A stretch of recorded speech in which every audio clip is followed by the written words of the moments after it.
আজ শনিবার 10ই মাঘ 2026 সালের 24শে জানুয়ারি।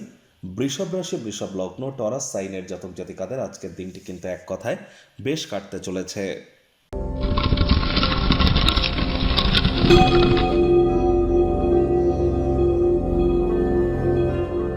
ভিডিওটির শুরুতেই স্ক্রিনে আপনারা দেখতে পাচ্ছেন শনি মহারাজের প্রণাম মন্ত্র। ওম নীলাঞ্জনচয় প্রক্ষং রবি সুতং মহাগ্রহম ছায়া গর্ভসম্ভূতং তং নমামি শানিশ্চরম। এটি সন্ধেবেলার সময় পারলে 108 বার, যদি সেটি না পারেন তাহলে অন্তত পক্ষে চেষ্টা করুন যতটা সম্ভব 35 বার জপ করা যায় বা 26 বার জপ করা যায়। তাও যদি না পারেন 8 বার অন্তত জপ করুন। আর কোনো কিছুই যদি না পারেন তাহলে শনি মহারাজের বীজমন্ত্র অথবা একাক্ষরী বীজমন্ত্র ওম শ্যাম শানিশ্চারায় নমঃ, এটিও আপনারা সূর্যের আলো ডুবে যাওয়ার পর 108 বার জপ করতে পারেন। আজ সাদা রঙের বস্ত্র যেন পরিধান করবেন না। বর্তমানে শনি মহারাজ কিন্তু নিজের নক্ষত্র উত্তর ভাদ্রপদে গোচর করছেন, পাওয়ারফুল পজিশনে আছেন, মার্গী আছেন।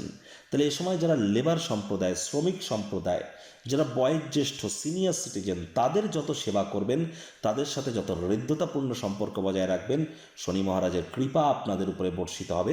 আর যাদের অতিরিক্ত মাথার চুল পড়ছে, হেয়ার ফলের ইস্যু, বা স্কিন ড্রাই হয়ে যাচ্ছে, ত্বক শুষ্ক প্রকৃতির হয়ে যাচ্ছে, সময়ের কাজ সময়ে করে উঠতে পারছেন না, টাইম ম্যানেজমেন্টের ইস্যু দেখা দিচ্ছে, তাহলে বুঝতে হবে যে আপনার ন্যাটাল চার্ট বা জন্মছকে শনি দুর্বল অবস্থানে আছে। ইমিডিয়েট জ্যোতিষতাত্ত্বিক পরামর্শ গ্রহণ করুন। ভাগ্য মিটার আজ আপনাদের বলছে 8.5 আউট অফ 10। ভাগ্য আপনাদের অনুকূলেই থাকবে। স্বাস্থ্যগত ব্যাপারে আপনাদেরকে একটু সাবধানতা অবলম্বন করেই চলতে হবে। কায়িক পরিশ্রমের কারণে শরীরে ক্লান্তি আপনারা অনুভব করতেই পারেন। ওজন বুঝে ভোজন গ্রহণ করুন। রাস্তাঘাটে সাবধানে গাড়ি ঘোড়া চালান। কোনো প্রকার নেতিবাচক অনুভূতির আশ্রয় ভুলেও যেন গ্রহণ করবেন না। হতাশা কিন্তু গ্রাস করতেই পারে। আজ নিজের কাজ নিজে করে নিন, কাউকে করে দেওয়ার জন্য যেন প্রেশারাইজ করবেন না।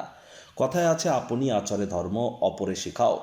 অন্যের চাহিদা এবং আগ্রহের দিকে খেয়াল রাখুন, এতে অপার সুখ আপনারা লাভ করবেন।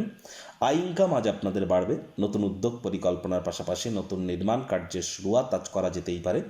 বিলম্বিত অর্থকরী পরিশোধ হয়ে যাওয়ার দরুন আর্থিক অবস্থানের উন্নতি কিন্তু হতেই পারে। চাকরিজীবীদেরও অফিসের পরিবেশ এক প্রকার বেশ। বস কলিগদের সাথে ভাব ভালোবাসা বৃদ্ধি পাবে। কর্মে গতি অনুভব করবেন নিজের মেধা, দক্ষতা, ট্যালেন্টের দৌলতে। প্রশংসার পাত্রপাত্রীও আপনারা কিন্তু হতেই পারেন। রাজনীতিবিদ যারা আছেন, জনসংযোগ বৃদ্ধি করুন, সমাজে পপুলারিটিও বাড়বে। খালি সময়ে এমন কোনো ক্রিয়াকলাপ আজ আপনারা করতেই পারেন যা দীর্ঘদিন ধরে করার কথা ভাবছিলেন কিন্তু সময় সুযোগ পেয়ে উঠছিলেন না। রাজনীতিবিদদের জনসংযোগ বৃদ্ধি করতে পারলে পপুলারিটি বাড়বে। শিক্ষার্থী বিদ্যার্থীরা যে কোনো প্রকার পরীক্ষা প্রতিযোগিতায় সফলতা অর্জন করবেন। উচ্চশিক্ষার জন্য যারা বিদেশ যাত্রার কথা ভাবছিলেন, ভাগ্যদেবীও আজ আপনাদের পক্ষেই আছেন। সন্তান সন্ততি থেকে থাকলে তারাও তাদের কৃতিত্বের দ্বারা আপনাদেরকে গর্বিত অনুভব করাবে। হাউস ওয়াইফদের জন্য দিনটি এক প্রকার বেশ। প্রেমিক প্রেমিকা, স্বামী স্ত্রী উভয়ের ক্ষেত্রেই বলবো, দিনটিকে যতটা সম্ভব রোম্যান্টিক করে তোলা যায় সেই প্রচেষ্টাই আপনাদের জারি রাখা উচিত। পরিবারের সদস্যদের প্রয়োজনীয়তাকে অগ্রাধিকার দিন।